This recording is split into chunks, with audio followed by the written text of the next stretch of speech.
am 16, going on 17. I know that I'm naive. Fellows I meet may tell me I'm sweet, and willingly I believe. Do, do.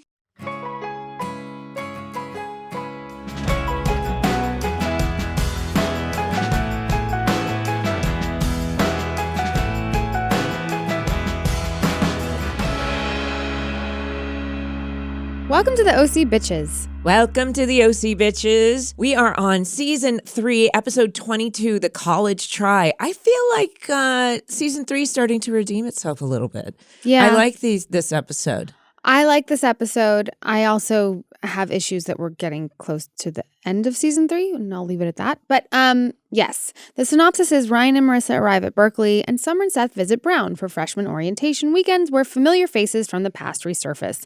Meanwhile, Kirsten and Sandy reach a breaking point in their relationship. Directed by Tony Warmby, written by Josh Schwartz. Originally aired date April 20th, 4/20/2006. 2006. So the kids are going to go visit their colleges. It's nice to see them outside of Newport.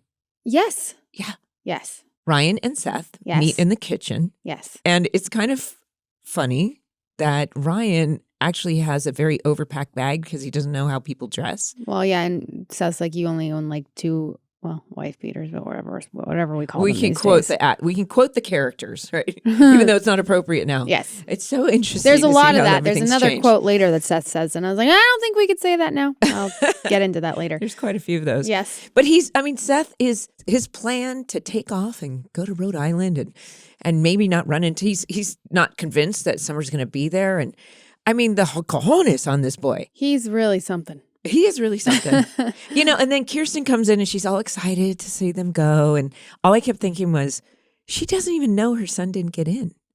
I know. It's crazy, right? Right. Like, what's that going to be like? I mean, it's already hard enough, and we're so frustrated that he hasn't told Summer this information. Right. But no, his parents don't even know. Right. They just think he's going to Brown. Yeah. Yeah. But she takes them to the airport. Sorry. Isn't it weird that your parents don't go with you? I don't know. I don't know. Well, I don't know either. I didn't go to real college. No, so. I started working when I was 18. So yeah, but I feel like it's something that's like a parent. Anyway, I don't maybe know not. that. See, CG, we went with her for freshman orientation. Yeah. Yes. But that was like, we moved her to Chicago and we were there and we did all that. This is something different. This was like, go check out your school before you go. Yeah, but still. During senior year. Yeah. So, well, I mean, I feel, anyway. I wonder if Josh ever thought about going to Brown because it's. Well, he's from Rhode Island. And he went to USC Film School. So he went to SC. Yeah. I wonder if there was ever although he probably always had his. I have the power to ask him. You could. Okay, so the boys are off to their, respective coasts. Right. And Kirsten takes them to the airport. Doesn't go with them to college, but takes them to the airport. No. And what does Kirsten see at the airport? She looks up after she says goodbye to Ryan, which, by the way, before we say that, I had this really bizarre, in their exchange, when she was saying, we're here for you, or, it's such a weird, surreal moment where I thought just a couple years ago, he was a delinquent. And now all of a sudden he's going off to college. Berkeley, and it felt really weird. They did a good job portraying that. And I felt that just organically without even knowing what was going to happen in the next one. So so she looks up after she says goodbye and she sees Teresa coming down. Yes. And this woman hands her a child. Yes. Who looks very much like Ryan. Definitely does not look like, Eddie. Not at all. Not at all. I think that's on purpose. I think Cassie definitely wants us to think that. I wrote, oh my God, I do not remember this. Which is actually very good that they did this because we saw back in the beginning of season 2 when she says, I lost the baby. So I'm glad that they're following up with this storyline. I agree. But I didn't remember either because when I saw the kid, I was like, oh my God. Like I didn't remember. Right? I was like, oh shit. It is a big topic to have to like sit on, So Kirsten then goes straight to Sandy and says like, I mean, whatever's going on between them is so confusing. Can you just fill me in because I am so confused and I can't keep track. What is the actual tension and problem between Kirsten and Sandy? So I guess on the surface, he's working a lot. like a lot of people do. Right. And unfortunately, she saw Matt's face, beat up, and she's very suspicious that she knows just enough that she's concerned about him turning into Caleb. He's been crossing these lines, thinking that, these morality lines, these ethic lines. And she's, and then in the last episode, we saw that she almost drank over right. it. So all of the things that, quote, triggered her to drink are happening. So with somebody going through something like that, it's almost like I still don't understand what they're going through. She thinks that he's not connected and he's working too much. Although I think she's being an overdramatic alcoholic. Like she just wants she's looking for any excuse to drink. Or when she's blaming everything else, her drinking is entirely on her. Mm-hmm. It is not Sandy's problem. Mm-hmm. You know what I mean? Mm-hmm. So when we see that she's almost doing that means she's probably thinking about it constantly. Right. And she's thinking of almost any excuse probably to do this and looking for things. I mean, you can see that I don't know. It's such as the choices that she makes here seem super impulsive and almost like the drama is kind of like a high to her or something, when you have to think about who the message is coming from, I think. So when she goes straight to Sandy and tells him what she saw. And he's like, well, let's not overreact because he's cool, calm, collected. And she's like, but no, she looked like a mother. Right. And he's like, well, let's not tell him. Let's wait till he gets back, which is absolutely the best advice. Absolutely. Absolutely. Absolutely. So when Ryan calls. Yep. I did not agree with her even letting on anything. Right. And I think the script is written that Ryan can hear it. And, she kind of does it like, it's okay. But she knows she's doing it. She shouldn't be saying this. It would be hard to keep something like that in. I mean, I do understand that. Like me, if I had that information, I would just be like, oh my God, Well, okay, this has always been a dilemma. What happens if somebody's on this beautiful trip? I just saw that Leah was in Bora Bora, right? Your friend Leah. Yes. It was beautiful. Yes, let's say she was in Bora Bora. Yeah, I've been there. It's amazing. So let's say your friend's on this beautiful trip and someone passes. Do you tell them in the middle of their trip or do you wait a couple days? Well, here, I have an example. Mm-hmm. First hiatus of the OC, Brody and I went on vacation with my family to Hawaii and my grandmother passed away. Yeah. Of course. I mean, that's your grandmother. So we literally were there for like 2 days. We had to fly from Hawaii to Philadelphia, which is not a direct flight. Right. But anyway, so we had to leave vacation early to go. To get there for a funeral? Yes. Brody's surfboard wound up in Philadelphia. Even though we connected in LA and landed and spent the night in LA. Yeah. I don't know how that happened, but anyway. I think if it's something that you need to get back for, yes. But if it's not going to change anything. Yeah. No, she shouldn't have let on anything. Okay. So Agreed. So, she ends up telling him. Yes. And then Ryan comes home early and Sandy's like, Ryan, he plays it cool. Yeah. But then he confronts Kirsten and says, and she instantly kind of realizes, he's like, you told him. And she's like, well, you were doing, it's because of you. And you realize she's doing this stuff almost to get his attention. Right. Because she's not feeling seen or with her feet on the ground. She's feeling like things are spinning out of control. And he's like, and he makes the best point. He said, Teresa is not asking anything of him. Why should we? Right. It's such a good point. That is a good point. And then, so at one point, it's just a very, anyway. Okay. So I just that's feel what like they're going through. Whatever the mindset of what she's going through is, she's creating all these things and she's putting the blame on him. And I always say any person who puts blame on other people or the outside world are full of bullshit.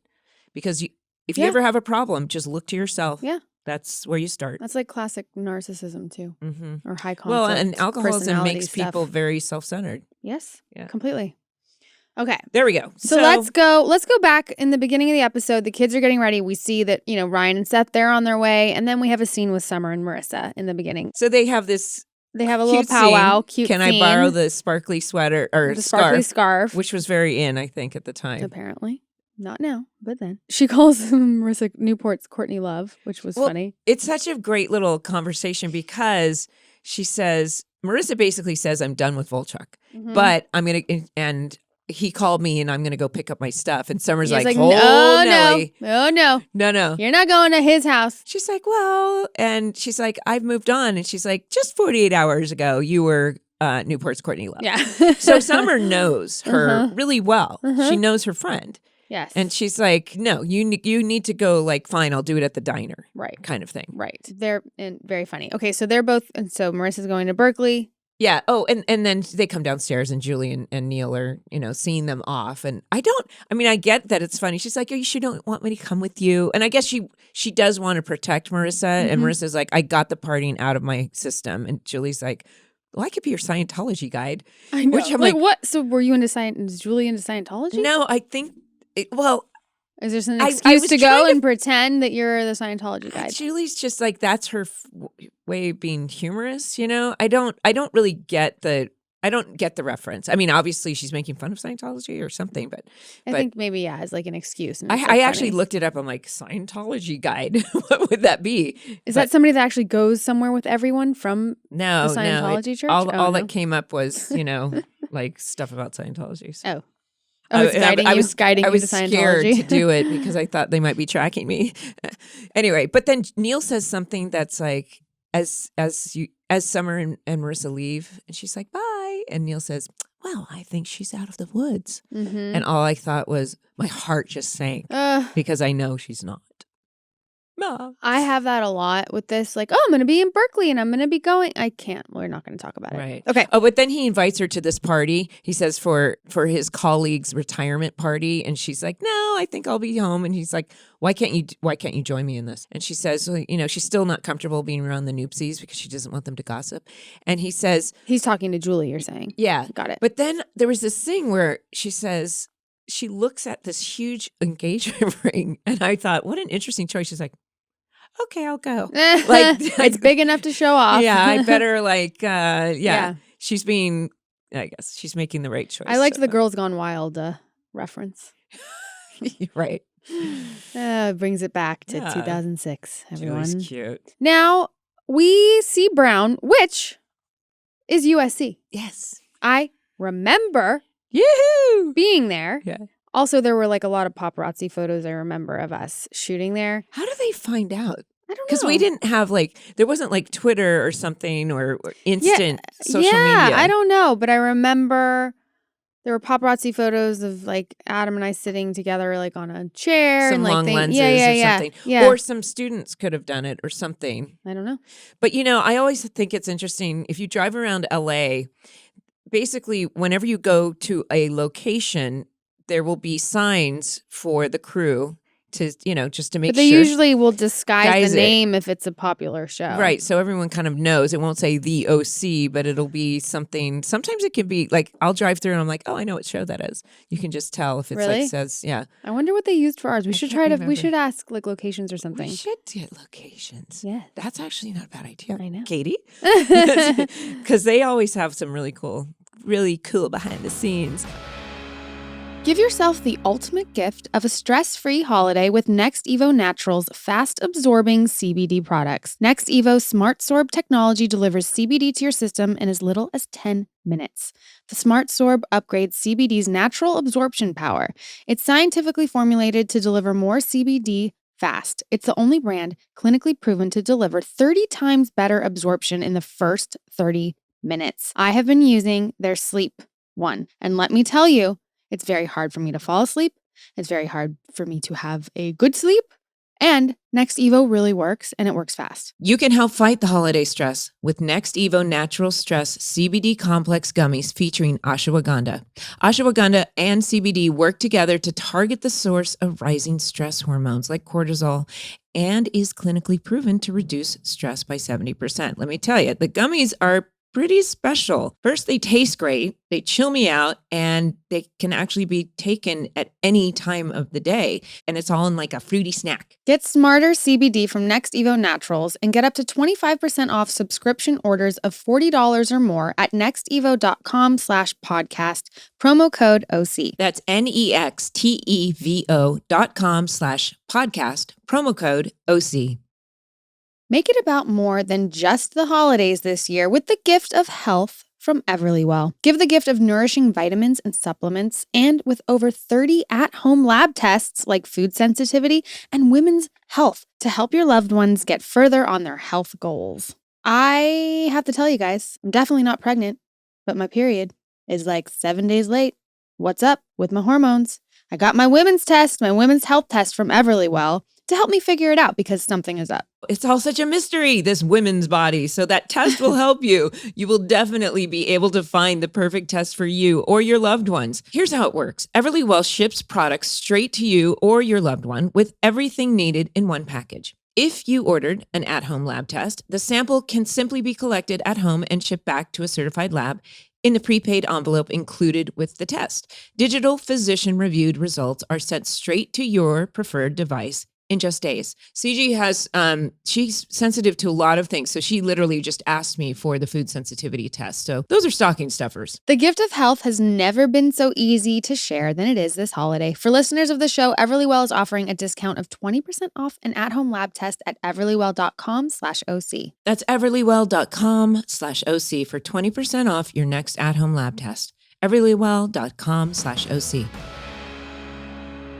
Okay, so they're at Brown, and who's at Brown too? So Seth, of course, has to call Ryan. He has to check in. Yeah. And, Ryan's at Berkeley, and they're reminiscing. He's like, you're in the middle of the quad, the actual quad. And he's like, way to keep a low pro. But then he hears, Cohen? Cohen? Cohen? It's like how she talks is, I try to impersonate. It's like your tongue is swollen. Yeah, she has a different, distinct character, but it's very cute. He was like, I'm so afraid to turn around right now. And he's like, Anna, does she go to Brown? I think it would be assumed that she's going to Brown. Right, because I don't think we really ever see her again after this episode, next one. Oh, really? Yeah. Next episode's the last one we see Anna? Yeah. It's her last appearance. Oh. But anyway. So we see Samara Armstrong. Samira. There you go. Sorry. It's a hard name to spell. It is. We just call her Saw. Try and spell it. We call her Saw. And he instantly downloads her on everything. What's going on. Yeah. Because they only never the second left person. each other. Yeah. So, I do have to say, it's just because, and I need to say this.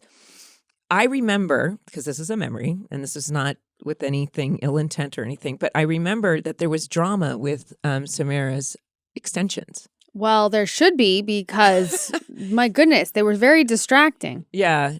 So, were they hers, or did they put them in for her? No, it was something that she came to the show with, and I remember her telling me that it was somebody else off camera, that she'd had them done for something else.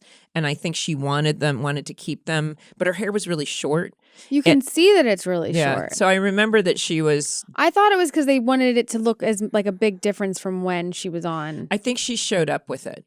And her hair was really short, and she wanted to keep it. She'd had it for something else, but she told me she was very unhappy with her extensions for whatever reason. Yeah, they were distracting. But I think she showed up with them, so it wasn't our department that did it. That's good anyway, to know. Yeah. Comforting. Yeah. Okay. So she does say that, one other thing. She just ran for mayor of Sedona. Oh, I know. And she lost. Yeah, she got 42% of the vote. I just she looked did? it up. Yeah. Oh, really? I didn't know what the thing was, but I know she was running like, what is for she mayor doing right now? And I just found out. This last week. So yes, good for you. So anyway, she does mention that there is a faculty mixer, and that if Seth wants to meet Dr. what's his name? The main guy. Ogilvy. Ogilvy. I'm not saying it right. Ogilvy. But this is a very funny mixer. Yes. It's a funny mixer. This is where we see Summer at Brown as well. Like when she walks up, and walks up? When Summer walks up to Seth, and it's like, what are you doing here? My first thing that I said is when you first see Summer, she's like, "What's a geode?" Geode. She says geode. Are they talking about geodes? Jihad. Oh no, they're not talking about geodes. I am Summer at heart. Oh. No, she says, "What's jihad?" Jihad. The holy war. I'm like writing it down. I'm like, are they saying geode wrong? And that's why you need the subtitles. Yeah. The Holy War. So she said they're speaking, and she's like, Holy "Well, what War. is jihad?" And they think that she's being, perplexing. They think she's being ironic. Yes. Anyway, so she sees Seth there. This whole thing is so heartbreaking. The whole fucking thing. It's like, just be honest. Yeah. It's very frustrating. Yeah. No, I mean, why can't he just do that? But he's the fact that he thinks he can get in. I thought about this. The Orange County movie with Colin Hanks had the same theme where he had to get into Stanford, because it's in Sacramento, Stanford. But they did it in a completely different way with Jack Black. That school, Sacramento. Super hard to get into. So Ivy League. So there was something there's something else that I thought was interesting, because when I did some research on this episode, it was interesting. I found Alan Sepinwall, our Rolling Stone chief TV critic, had a blog about this. And of course he was a fan of the show, but I just popped this blog about this episode. What? And yeah, and people commenting and everything. So I was like, oh, that's interesting to see all these comments about What Seth. were the comments? Well, he was funny. He's friends with Josh. So he said, I wish it would he said, it's just good enough to keep me hooked, but not bad enough consistently to make me stop watching. So he was like, but he was making the point that Anna is like Seth's fairy godmother. And, it's an interesting tool to bring her in, because as writers, you think, what do we do to serve our main characters? And it's, Anna did the similar thing in the past. Let's have her help in this way. And it does, as frustrating as it is, I get the side of it that it just creates drama. Why did Kirsten do this? Because it creates drama for the show. Why, so we sit here and say, why would these characters do this? Well, because it creates a good conflict. But I have fun just talking about why they would do it, because it's fun. Right? Yes. So the mixer and Seth, and he says to the guy, I need to talk to you. And he tells him, okay, you have 5 minutes. Tomorrow at 5, they agree on meeting. Yeah. But then she decides, how do we get back to Summer? And he says, I'm sorry I lied to you and about Summer. He did? Yeah. That's when he's sitting and she says, I can't be mad at you because you're so pathetic. Oh. And that's when she says, okay, let's come up with a plan. What would she join up for? And he says, she likes cardio. Let's look for the walking tour. So when they go to the walking tour the next day, yes, and she's like, the plan is you just tell her the truth, and he won't let her. She won't let him tell her. That's very frustrating. I know. And he wants to go on the tour, and he doesn't have a name tag. He grabs a name tag, and whose name is it? Kumar. Yeah. And he's like, what? He's like, then the guide's like, your name's Kumar. I'm half Indian, half Jewish. I'm a Hindu. No, Hindu. I don't think you could do that now. He's a Hindu, like Hindu. Well, okay, so this is very obviously Josh's writing. Yes. Yes. The stand-up comic is coming out. Yes. Hindu. He did do stand-up comedy, I read recently. What? Yeah. Schwartz? Yeah. You mean like in 7th grade? It was part of his, I was looking up some stuff yesterday. It was on Wikipedia. So, yes. So he's still on the tour and he's still not being on it. Like, she won't listen to him either. So, there's that. There's like the back and forth. Let's leave them at Brown. We know what's going on with them. Let's go over to Berkeley where it is raining buckets. Yes. Where did they shoot Berkeley? That one, it was at UCLA. Oh. But was it really raining? So here's the thing. Yes. So I couldn't find out, but usually when we do rain machines, you can tell it's raining, but you might see some sun in the background because or something. It's not raining everywhere. I think it had to have been a rainy day. And then and they just used it. Because it was super cloudy the whole time. It was very much raining. So I think they shot in just that one day all of those outside locations, and it had to have been like really raining because you can see deep in the background that it was cloudy. Yeah. But Ryan meets Wes, and freshman buddy Matt Barr, who's gone on to do had a wonderful career. Good for him. Yeah. And he's his orientation buddy. But they instantly have this conversation about like fitting in, and Ryan, it's so telling that he feels like, he's like, so you're from Newport? And he's like, yeah, but I'm actually from Chino. Like it's some big dark secret, and Wes has no reaction. Yeah. And I guess Ryan's been just so conditioned to have from where people he's judge from. him. Yeah, but now you're expanding. You're going to college, and the world opens up. Well, and that is such you can be a Hindu. You could be a Chino port. Chin port. Anyway. Okay. Or a Chinnu. Yeah. Very good. Thank you. Yeah. In the meantime, he's like, oh, this is the first, like, it's very refreshing to be here. Like, for the first time, not a single person is judging. Think about it. He went from Chino to Newport, and now not a single person is judging him for being from Chino. And that's the first time. And this West guy probably doesn't even understand what Chino is. Right. Yeah. Okay. Now, Marissa meets up with Volchek before heading to Berkeley. Yes, she does. He's like, I didn't bring your stuff. And she's like, well, why not? And he's like, I just want to know what happened. My first thought was, well, your friends tried to accost Heather. But instead she says, well, she goes into this thing about sound of music. I never thought I'd hear Sound of Music and doing coke with a guy at the same sentence, I did. But she goes on to talk about the Sound of Music, and Sound of Music did not end in a fairy tale. The guy was a Nazi. I hate the end. Yeah. Of sound. Wait, what? He's a Nazi? He's an he's a. Oh, the boyfriend. I thought you meant Captain Von Trapp. I was like, no, he's not. You're talking about Rolf or whatever. Rolf. It was Rolf, wasn't it? Oh Lord, I got a very. I was like, my life has been a lie. Captain Von Trapp is not a. That's my song to Briar. That's what I sing her at night. Make me cry. Moment. I got to play Marie in Sound of You Music. did? Yes, in 8th grade. High on a hill was a lonely goat herd. Ole. There we go. Anyway, moving on. Sound of Music. We're moving on from Sound of Music to Coke. No. But he's really he does turn into that. But he's kind of her comparison to that boyfriend in Liesel is really actually a parallel because Volchek turns into what we might call a Nazi. A Nazi. What was I calling him? A Nazo. Not Gonzo the Nazo. I get really excited when you get excited. Yeah, sorry. I got excited. I've had a lot of caffeine. Woo. Okay. I had this much and I'm like this. This is a dirty chai, which has an espresso shot in it. Oh, no. Might explain some things. Ryan is hanging out with Wes in the cafeteria and catching up, making some friends. But then when Marissa walks in, I imagine if Misha ever walked into every head turns. Any campus, every head would turn. Absolutely. She looks so stunning. Yeah. I know. I keep thinking, and it's like, that was your ex-girlfriend. Like, why are you not trying to make that your current girlfriend? Right. And then Ryan goes out of his way to say, no, man, you can talk to her. Yeah. I have to get used to this. And he's like, okay. They're so evolved for their age.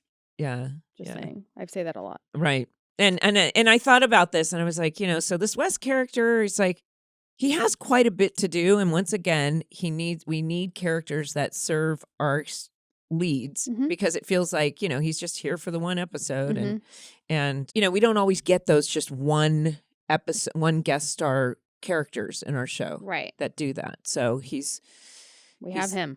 He's and Marissa says he's like, you remind me of my dad. And I thought, does he remind, he's a poli-sci. Didn't know that about Jimmy. So you learn something new every day. I did not know that. Yeah. I would think you would know that. You were married to him. Right. If you want to avoid boring, basic, and bland gifts this year, Uncommon Goods is your secret weapon. Uncommon Goods is here to make your holiday shopping stress-free by scouring the globe for the most remarkable and truly unique gifts for everyone on your list. Whether you're shopping for your secret Santa or your entire family, Uncommon Goods knows exactly what they want. When you shop at Uncommon Goods, you're supporting artists and small independent businesses. These fine products are often made in small batches. So shop now before they sell out this holiday season. From art and jewelry to kitchen, home and bar, Uncommon Goods has something for everyone. Not the same lackluster gifts you could find just anywhere. For Briar's father, he's very outdoorsy, and there were really unique kind of camping, things like that you don't find everywhere, which I always like to get unique gifts, so it's kind of fun to find things that it's endless, that website. I love it. Yes. So to get 15% off your next gift, go to uncommongoods.com/OC. That's uncommongoods.com/OC for 15% off. Don't miss out on this limited time offer. Uncommon Goods, we are all out of the ordinary. In the meantime, Ryan's checking out the architectural tour. Yeah. And they're continuing to hang out, and they're at a party. Well, here's one of my favorite little scenes from the show. Which one? When Ryan shows up, and he's like, I didn't know you were going to be here. And she's like, I don't know the rules. Is this okay? Yeah. And he's like, no, we need to try and be friends here. Yeah. And then she wants to hear about his architectural tour. And then she threatens to tell everyone about his musicals. Oh, and then and he goes, well, I have enough dirt on you. And she's like, yeah, probably true. Yeah, she's like, fair point. I wish they had given more of this kind of stuff to Misha, because she does it really well. I just like seeing them cute and light, personally. But also the musical thing is a nod, as we've discussed before, to Josh, who was Snoopy in a musical. And so was Ryan. Ben. So Ryan was a Snoopy in the musical. Because of Josh. Oh, I thought you meant Ben was in musicals. I mean, I could see it. I don't know if he can sing, but I could see it. Theater. Did he sing when we did that thing with McGee? We all did. Did Ben? You're asking there. me? I remember Saw. Was there. Saw sings. really sang well. She did great. I remember Robin Anton, actually, who was the creator of Pussycat Dolls. Yeah. She was actually talking to Saw about being singing. a Pussycat doll? Or you too, I thought. The two of you? Oh, maybe. I don't know. Sounds vaguely familiar. Anyway, so there we go. Did we ever find that song? From McGee? Yeah, the recording? No. We should. That'd be funny. Isn't it a holiday song? Probably. I don't know. He said it. I remember he said it had been Josh. lost or something. Okay. Oh, that's Josh.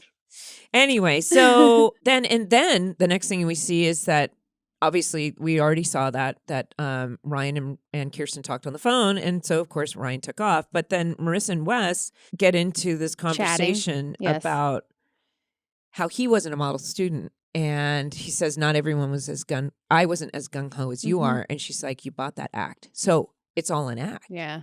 And she's feeling totally out of place, and he tells his story. Yeah. And then she goes on to tell her story. He's like, well, what happened? She said, a couple years ago, I was this girl, and now I'm not. And he says, what happened? And she lists only a few of the things that actually happened to her. Right. She left out Tijuana. She left out Trey. There are many things. She's like, what happened? She said, everything. And she is so lost and so broken. And it just made me think, like, as an adult, you're like, and he's like, no, everyone belongs somewhere. I guarantee you I feel like that was such a great teenage angst feeling. Right. And so many young people would relate to this as they're watching. Whereas as adults, we're like, oh gosh, you're fine. You're going to be fine. Right. But I think there's a reason that was so relatable. Yeah. Because I think kids do feel like that they sometimes, do. Right? They do. Especially when she's been through so much trauma. For sure. And then after their conversation, she decides to go check on Ryan, leave and check on Ryan. Right. And then that was actually a really nice scene as well, because she says, I just want to see that you're okay and you don't have to tell me. And he instantly says, it's Teresa. And he says, she had a baby. And she goes, oh my God. Yeah. The reaction was so genuine. I really, really like Ryan and Marissa in this episode. Yes. I do too. Like them together, their interactions and everything. Well, and I think there's something it's wonderful to have these two characters that are beloved. They have to be in scenes together. We don't want them to have their separate lives, but they're trying to be friends. And I think that I think the audience then roots for them to be friends. And we don't necessarily need to see the romantic part of it anymore. I kind of do, but yeah. Okay. Okay, so let's talk about, so Ryan went back and he goes to check on the kid. So she's not there, but then he's kind of staring off at the pool, and then Teresa, of course, just magically walks into the magic Cohen house because the door is always open to everyone. And she's like, "Hey, Ryan." And she instantly says, "Baby isn't yours. Yeah. We did a paternity test. Yeah, it's Eddie's." But you know what I think? What? She lied once. You think she's lying? He looks nothing like Eddie and Teresa. He does. He looks nothing like. But there are kids that look nothing like their parents. I guess they can be super blonde. So in the meantime, Marissa, after seeing Ryan, after telling Summer that it's over, she goes to go get her stuff, and I guess she can just go in and Volchek. She has a key. You see her take out a key. She has a key. She hasn't given it back, and he's sleeping. And she goes over, and what does he have but the DVD of Sound of Music? So she instantly, her fantasy. You know what? He looks like Rolf. He looks very cute sleeping. Yes, right? Rolf isn't as cute, but like they have a very similar look. Yeah. No. Nazi-like. And Just kidding. so she instantly goes, her heart melts. She climbs into bed with him. I mean, I puts her gotta hand on say, him. he has glimpses of vulnerability. Yes, and all of that. that he's trying. Yes, and he's hot. So it would have been nice. I thought it was interesting. Like, so she gets into bed and he just keeps his eyes closed. It would have been nice if he kind of, I don't know, maybe it would have been menacing, but if he opened his eyes and recognized that she was there. Yeah. And had a little, but he doesn't wake up. I think he's awake. He knows it. He knows what he's doing. Yeah. No, maybe it wasn't, but still, yes. So Seth By fails. the way, so Summer thinks that Seth and Anna are in cahoots, and that's why everything's happened is because they're together. Right, but we didn't say that before. No, and also when he actually meets with that dean and gets his time, flails. I was so shocked. Well, first of all, it would have been very, very unrealistic if he'd actually gotten in. There's no way. But I think that's the point, that he's going to do his best, and he realizes as he's saying it, he really doesn't have any reason for them to change their. No. You can wait till next year and reapply. Mm-hmm. But I was very surprised that Seth didn't have better words for this. You were? Speech. I guess, does he always fail in that respect? Yes, okay. Yes. He's a flailer. He's a flailer. We'll call him a flailer instead of a failer. So he fails. So then he's gonna leave. He's all defeated. His taxi pulls up, and who's in it? Anna. And she's and like, her extensions. And knowing, she said, I'm just kidding. I'm being mean. I love Saw. I'm being so mean. Sorry. Well, look, there was talk. It's not personal. There was talk on the internet about her extensions. It was all over. They were not great. No. Anyway, this isn't being mean. It's no, just I'm sorry. a fact. I'm sorry. They were distracting, and like you don't want to be distracted because you want to watch her face and her acting, and they were distracting. Right. No, that is true. If you're looking at the hairstyle or haircut too much, then yes, it can be distracting. She knew it was distracting. Yeah, she knew. So to be fair, so yes, but she is a smart girl because she shows up with the Atomic County book, FedExed by her mom, because she knew that this other stuff wasn't going to happen. Well, of course it's not going to happen. And it's you can't talk your way into like an Ivy League college. Great idea. It really actually made it really. I don't know. It just made it feel very satisfying that that's a great option. And because of her cousin, he gets an interview on the way to his. By the way, his flight's in an hour. Huh. Yeah. It was like, really? And the airport exterior or the exterior wherever he's being picked up from was the soundstage. Did you notice that? Oh yeah, that's our front of our stage where our dressing rooms are. Yeah. And the stage. Yeah. I know. They always redress it right there. So yes, they go do that, and apparently it goes so well that they're kind of celebrating at the airport, and they give this big hug, and Summer instantly, I would totally think the same thing. Summer sees it, and her face just falls, and it's so sad. Yeah, she's sad. Yeah. And it does seem, I mean, the way he's been acting, and he breaks up with her, and, all of it. Yeah, and when she's like, oh, you just didn't want to go to Brown with me. Like, you're going to Brown. You just didn't want to go with me. Like, all these lies, it just snowballs, and it's just like a massive Yeti at this point. Right, and because he thinks maybe I can get in, so he doesn't tell her then. There's so many times where he just blurted out, but we have to wait another episode more for that. Don't worry, we'll get there sooner than you think. So, and then of course on the way back, she calls Marissa, and she's explaining the whole thing, and even Marissa's like, maybe it's not what you think. Don't jump to conclusions. But our mind pictures what that conclusion is, and it's really happening. Yeah. Just the same way Kirsten's mind is creating all this stuff that's not really going on because her mind has decided that that Sandy is now her dad, and she's stuck in this space. So because they go to this dinner with Neil and Julie, and that was a cute scene actually when Julie asks Kirsten to come to this dinner, and she's like, I wouldn't really ask, but I really need you to come. Yeah. So that was actually kind of a cute scene. But she's like, I owe you one. Well, actually, it's probably a lot more than that. But who's counting? But when they show up, and then Sandy goes to give this speech. This toast. Yeah. I was like, why is he giving a toast at this guy's retirement? Well, because he's the star of the show. Yeah. And then he asks Kirsten to talk, and she says out in public that people say you marry your dad, and I thought I missed that, but maybe not. So she walks out of the room and slams a glass of Chardonnay.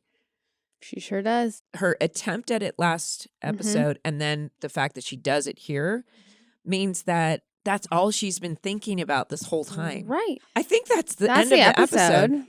It is. Very good. Yes. I like that episode, the College Try. Yeah. So there we go. We've got some voicemails. Voicemail. Woo. Hey, Rachel and Mindy. I'm Sam. I'm from the Philippines. And first of all, I just want to say I love listening to your podcasts. I just started watching the show this year, and I'm completely obsessed. So my question is this. If you were to have a crossover episode with any teen show or show at the time, or maybe not, what show would it be and why? And what storyline would bring these two shows together? Thank you. Like a teen drama of the time? That was on at the time. I don't think they were on at the time, but just after doing all of this OC podcast stuff and research, it feels better to go to something like Freaks and Geeks because I feel like that would connect Seth. For me personally, and I want to go back a little, the OG 90210, the Dylan, Kelly, Brenda triangle, I feel like I want to insert Summer in there because I always loved Dylan. I don't know if that really answers the question. And I don't know what storyline would bring that together, but there were a lot of triangles on the OC.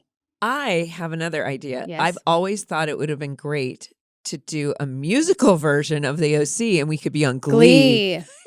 What would your song be? What would you cover? Like a virgin. Oh, hey! Definitely not Julie. I don't know. That's good. I'd sing like John Denver or something. I feel like the scene where Julie is like night moves, like the whole air, the Bob Seger, and then you cross it over with Glee, and like they're covering Bob Seger. I mean, that would be amazing. Oh yeah, like Leah Michelle's like belting Bob Seger. Oh yeah, it's a hard song to sing. Either that or it's like, and I will Whitney Houston love you. No. Well, she just did it here, folks. No. We had the crossover of your dreams. Very good. Thank you, Sam. That was a great question. I love it. Hi, Rachel and Melinda. My name is Lara and I'm from Australia. I am a huge OC fan and a massive fan of the podcast, so thank you so much for bringing this to life for everyone. I was about 11 years old when the OC came out, and the reason that I know this is because my mum recently found a letter I wrote to her and my dad asking them if I could please watch the OC because I felt like I was mature enough for my age to watch it. And of course, everyone in my class was allowed to watch it, so I needed to watch it too. Suffice to say, they said, I love you, but sorry, no. But a few years later, I was allowed to watch it and have been obsessed ever since. So my question is for both of you on the fashion aspect of it. So the OC is obviously very heavily fashion influenced, but when I'm rewatching season 3, I think this was kind of the start of like maybe the boho era or that style really coming through, especially with Marissa Cooper's character. So I'm wondering from both of you, what trends do you see in season 3 that you love and would still wear today? And what trends do you hate? Thanks so much, guys. Love you both. Bye. That's so sweet. Yeah. Anyway, that she loves the show. It's really funny. So I'm watching it in season 3. I'm like, oh, I'm looking more like myself as far as hair and makeup goes, like I can tell it's kind of like we're coming into it a little bit more. Your hair was a lot darker too in this episode. I noticed. It didn't? It was darker. It was darker. Did you notice that? It's interesting that I always noticed that I think when we always wanted to change things just out of almost like boredom. You didn't want to wear the same hairstyle all the time. It was fun to do that, to dress up, and it was part of the show. But like there are some things. Like this episode, I did not like that top and the jeans on me. Like the jeans were super tight, and I didn't like that top. Was it this episode? I noticed I liked some of the things that Summer was wearing more in this episode, but a lot of the trends from then are kind of coming back now, which I've talked about this a lot. Like the platform flip flops, which I never wanted to see again, are now like fully back. Well, you know what I did notice, and I don't know if this is our show or just in general, but it probably had to do with our show or Laguna Beach or just that California surf culture. So we have like PacSun and, even Abercrombie and all those things that are kind of casual surf wear, almost the way I saw people wearing my entire life or growing up in California. And then I would travel like to Indiana at CG, where CG's dad lives. And at the mall, that clothing would be there. And I was very conscious of it wasn't here a few years ago and now it is. Right. And that it permeated across, middle America. And it became, so she does have a point that I think it became very popular to have that boho. But I liked that it did have, the boho influence was starting to be incorporated into the aesthetic. Yeah. I wouldn't want to wear, I don't like the vintage cut dresses that Summer wears a lot, Yeah. I liked what you were wearing when you walk into Marissa's room and ask, you're wearing that skirt and that top. There was a lot of skirts. You know what? I just don't wear a lot of dresses or skirts personally, so maybe that's what it is. Yeah. But yeah. You do wear a lot of, or Summer does wear a lot of skirts and dresses. But they're very cute. Yes. Yes. Okay. Thank you. Hi, Rachel and Melinda. I am Daniela. I am from Massachusetts. First of all, I just love you guys, and I'm so happy that you have been doing this podcast. I wait for it every week. Aww. So I have about 1 million questions because I have watched the show about 1 million times, but most of them have already been answered. So I wanted to ask one that I don't think has been asked. So Marissa always gets a bunch of hate for all of her savior of these damaged boy relationships. We've got Oliver, we've got Johnny, but I don't feel like people talk about the fact that Ryan has had the most actual relationships on the show. Oh. Out of all of the main characters. So my question for you guys is, I would like to know in which order you rate the relationships that Ryan has had. Wow. Has he had the most relationships in the show? I guess so. Lindsay. Teresa. Oh, yeah. I forgot about that. Lindsay, Teresa, Marissa. And Sadie. And then a little one-night stand with Chloe. And Autumn. Taylor. Oh, that's true. But that doesn't happen yet. Spoiler alert.